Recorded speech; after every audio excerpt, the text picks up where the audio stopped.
Hello and welcome to this overview of Personalisation and Choice for S3. I am Yvonne McKenna and I am the Deputy Head Teacher at Clyde Valley High School, responsible for overseeing this process and supporting our young people in S2 as they enter this exciting time in their school career where they get to make some choices about the subjects they will study in S3.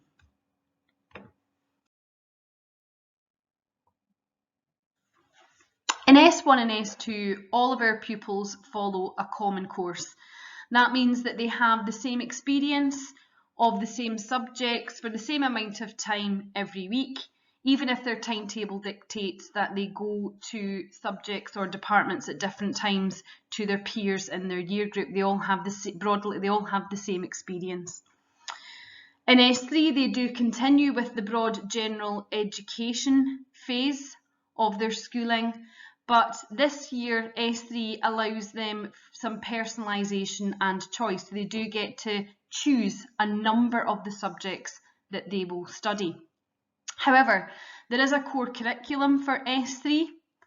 That means that all of our pupils will have 4 periods of English, where a good deal of their literacy development will take place. They will all have 4 periods of mathematics, where their numeracy takes place, or where they develop numeracy skills. They have 1 period of PE, 1 period of RME, and 1 period of PSHE. And that takes care, or that's where very much of their health and wellbeing development takes place across those 3 subjects. So all of our pupils will be able to develop their skills in literacy, numeracy, and health and wellbeing through their core curriculum. As said before, S3 allows for what's known as personalisation and choice. Pupils will choose from subjects within the following key curricular areas: social subjects, modern languages, sciences, technologies, and the expressive arts.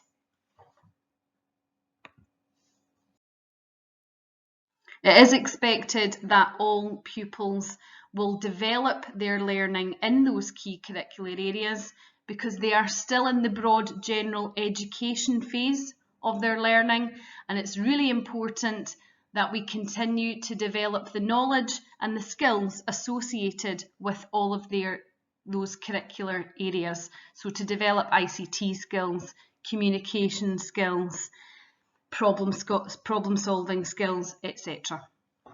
So here we have a slide with the structure of our S3 curriculum. So as mentioned already, we have English and Maths and the 4 periods attached to those, as well as RME and PE and PSHE, the health and wellbeing areas, which are all account for 1 period per week. If we look beyond that though, we will see that they have 3 periods of the key curricular areas, 1 from science, social subjects, the technologies, and the expressive arts.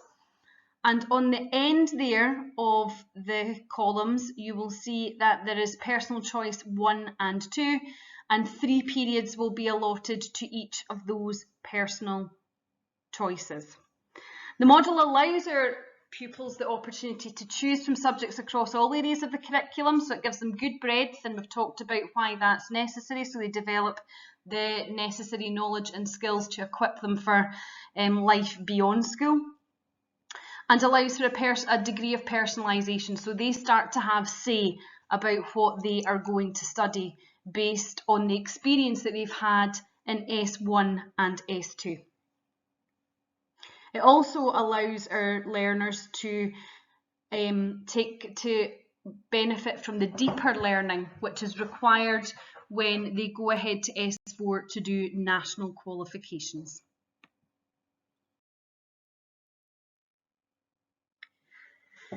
Okay, so here's an overview of where all this is leading. So at the moment, your young person is in the BGE phase, the broad general education phase of their schooling, that's S1 to S3. Senior phase is S4, 5 and 6, that's the examined phase of their school career. So the model that we are offering S3 will provide opportunity for 7 qualifications by the end of S4, with all students doing English and Maths and their chosen subjects.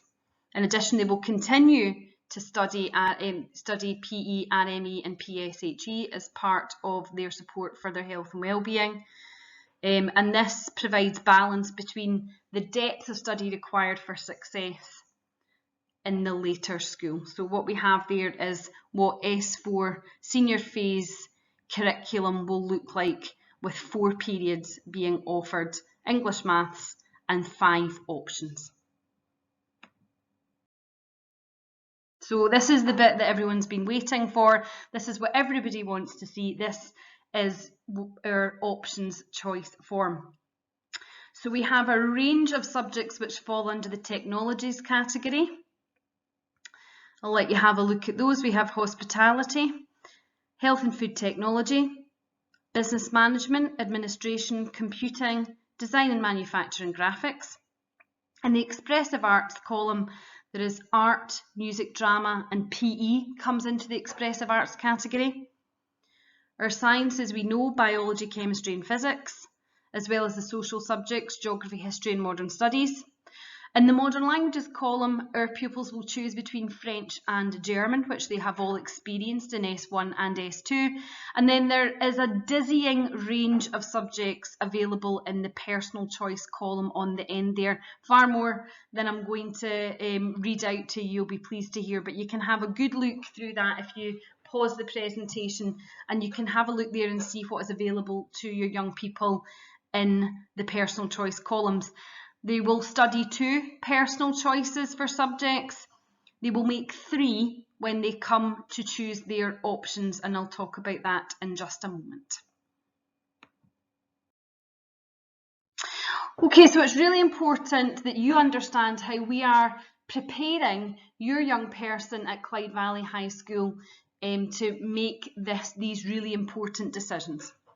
So we have a whole host of people in school who are dedicated to supporting your young person through this critical time in their school career.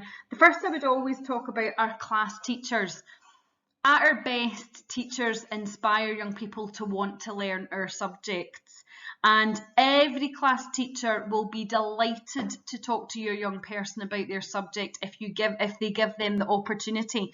So if you're having a discussion at home about a subject and you're not really sure what that's going to entail, or your young person isn't, then just say to them, ask Mr. So-and-so, Mrs. So-and-so when you're in class next, and they will be very happy to discuss that with them.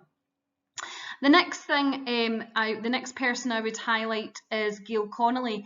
Gail Connolly is our careers advisor. She works with Skills Development Scotland, and our young people get tremendous support from Gail. We get a really high level of service at Clyde Valley High School based on the partnership that we have with Skills Development Scotland.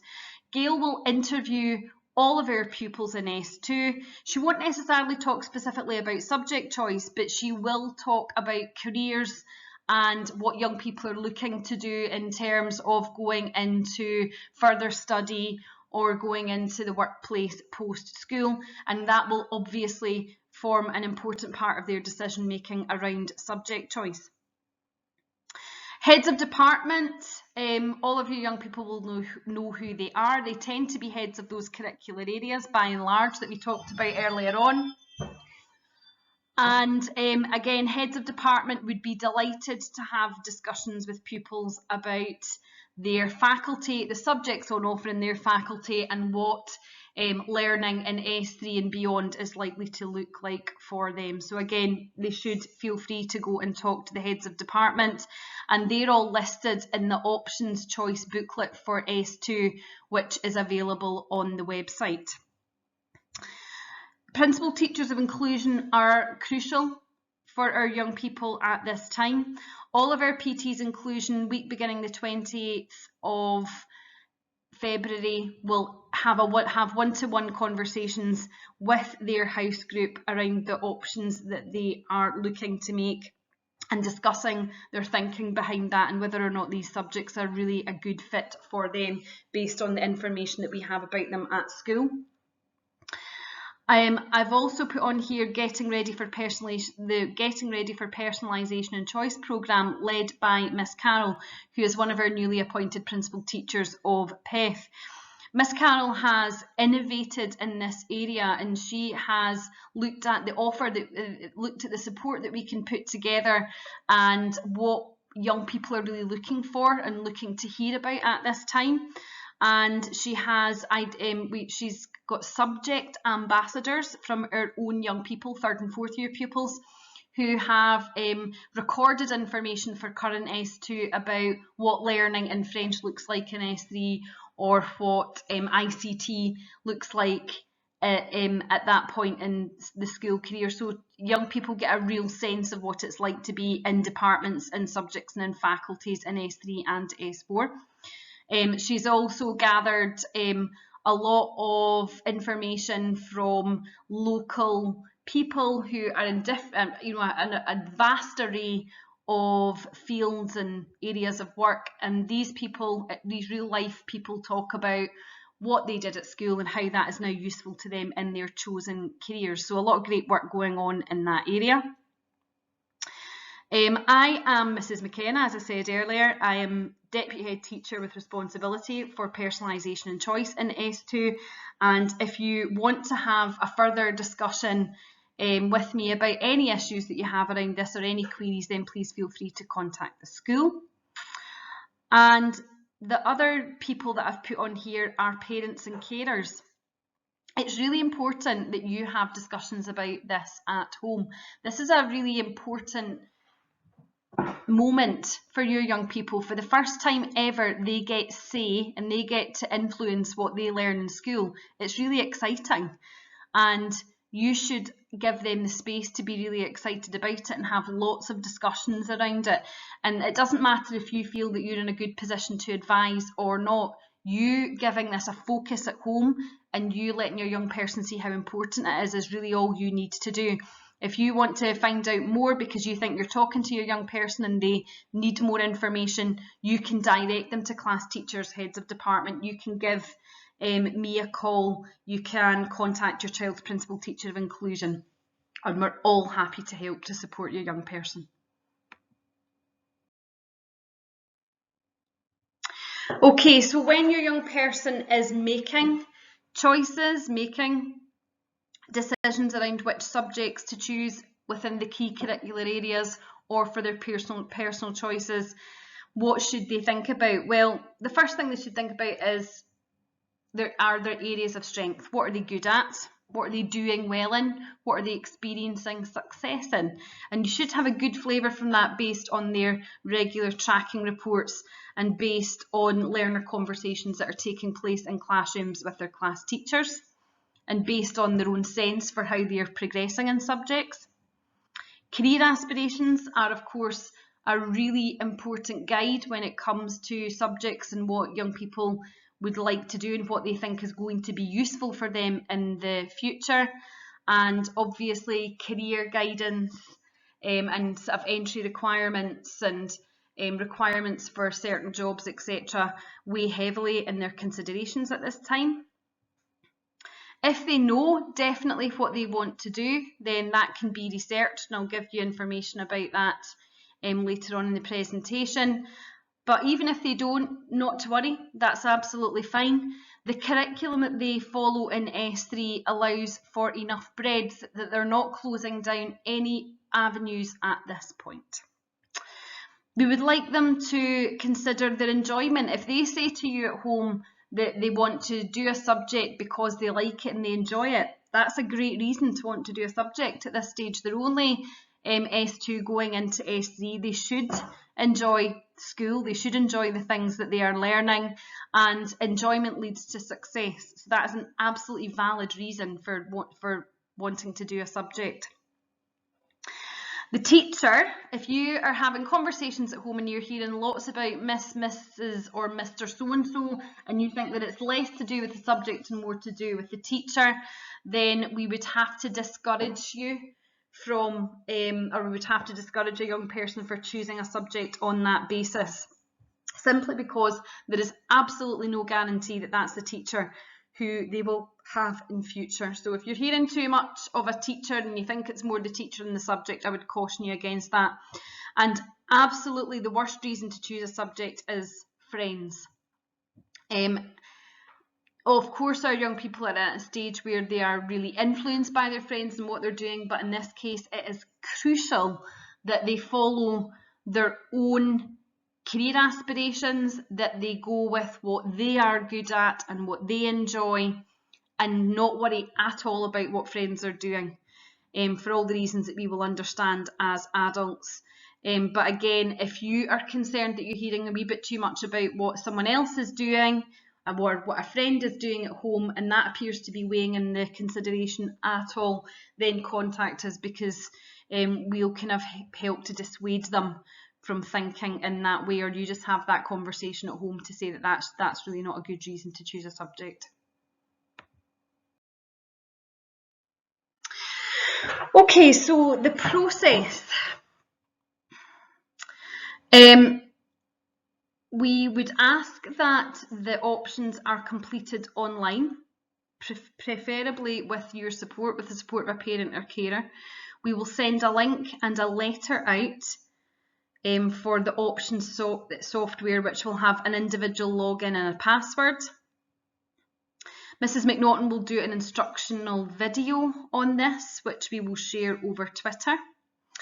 And on the 21st of February at 6 p.m, Mr. Cairns and I will do an open to question evening. So the idea is that you've watched this presentation, you sort of consider it, and if you have any sort of queries or any follow-up or anything you'd like to know more about, then please join us on Monday the 21st at 6 o'clock.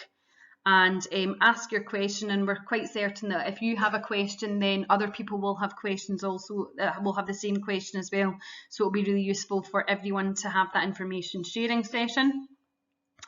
Week beginning the 28th of February, Principal Teachers of Inclusion will meet with all of their caseload, all of their pupils, and have a discussion around options with them and weigh up and evaluate what they've chosen and why.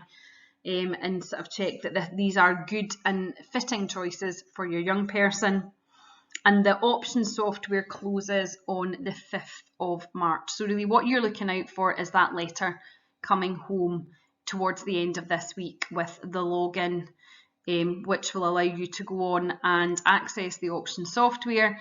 And you can work with that options software as much as you want until the 5th of March. You can go in and enter information and change it later on if you want to, up until that point. Okay, so useful sites for your young person or for you at home if you want to support them. The school website, if you go into Community Pupil Zone S2 to S3 options, there is a booklet with all of the subjects and what those involve and what those actually are. So if you're looking and you think, I just don't know what health and food is, then you can read about that in the options booklet. You could follow us on Twitter at Clyde Valley High School, and we will share Mrs. McNaughton's guide on navigating the software with you that way. And I was talking about entry requirements for jobs or for university, college, etc. For life beyond school, destinations beyond school. My World of Work is a fantastic support for young people. They can access it at home with you. You can access it as well. And it is a mine of information on careers and planning for choices and change and planning for the future. So that's really that's a really good one to check out. Okay, so thank you for listening to this, and I very much hope that a good number of you or all of you can join us on the 21st at 6 p.m. for any questions that you may have having watched this presentation. Thank you.